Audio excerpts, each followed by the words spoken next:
Globalization and Migrant Labor, Dr. Marquita Walker, Department of Labor Studies, IUPUI. A brief history of labor migration. Migrants are defined as a person engaged in remunerated activity in a state of which he or she is not a national. This definition, though, doesn't capture all migration.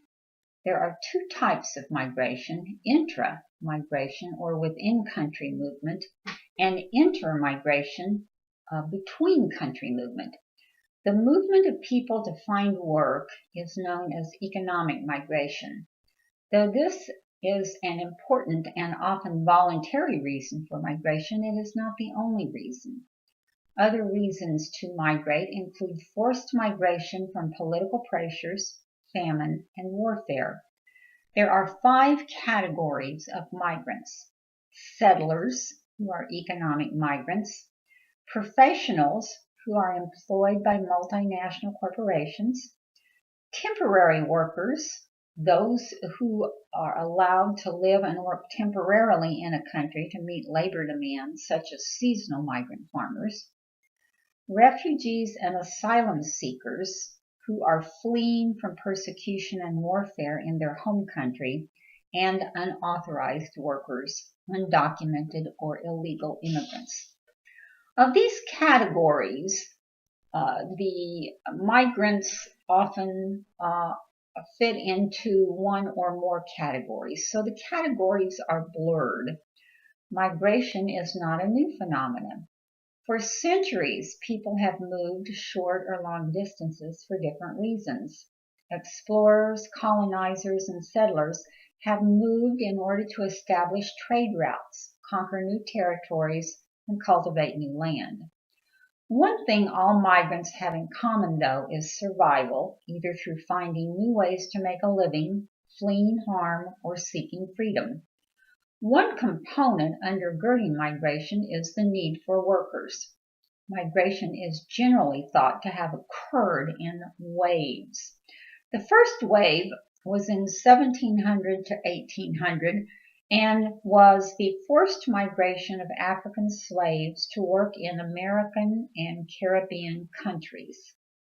The second wave occurred between 1850 and 1930, and it was the mass movement of Europeans to America. The third wave occurred after 1945 and was a result of the European Reconstruction, which brought millions of immigrants to the U.S. Migration can also be said to expand or contract in response to the economic need for workers. When a country needs workers because of economic expansion, immigration policies are relaxed to allow more immigration. During the economic bust cycles, immigration policies are tightened to restrict the flow of immigrants. Currently, using 2010 data, there are around 213 million migrants. The Global South constitutes the greatest number of migrants, of which 49% are women. Theorizing migration. What makes people migrate? 3 categories are established as reasons individuals and groups decide to migrate. They are the push-pull theory, in which push factors such as poverty, no jobs, wars, political oppression, and famine and other natural disasters, and pull factors such as job opportunity, higher standards of living, greater political freedom, and attraction to individualistic Western culture with its consumer goods and lifestyle choices, keep people in their original countries or propel people to move to another country. This theory emphasizes that an individual has the knowledge and the means to make migration decisions. The historical structural approach includes the dual or segmented labor market theory, which posits a 2-tiered structure to an economy, in which the upper tier attracts salaried, highly educated professionals, and the lower tier attracts unskilled, temporary, low-wage workers. labor markets are dependent on a gendered, unskilled workforce to man the lower tier jobs because they have little bargaining power and are easily controlled. This historical structure includes the new economics of migration approach, which acknowledges migrants make decisions as groups, such as families, because there exist multiple avenues for different family members to enter the upper and lower tiers. The third approach is known as world systems theory, or the transnational approach, which combines economic, political, and social agendas. In world system theory, countries are divided into three categories. Core countries are wealthy countries. Semi-peripheral countries are countries dependent on core countries for capital and have an underdeveloped economy. And peripheral countries are poor countries exploited for their raw material and labor. Core countries maintain their power through capital accumulation and a strong military, which enforces unequal rates of exchange between core and periphery countries, and maintains gross economic and political inequalities within and between countries.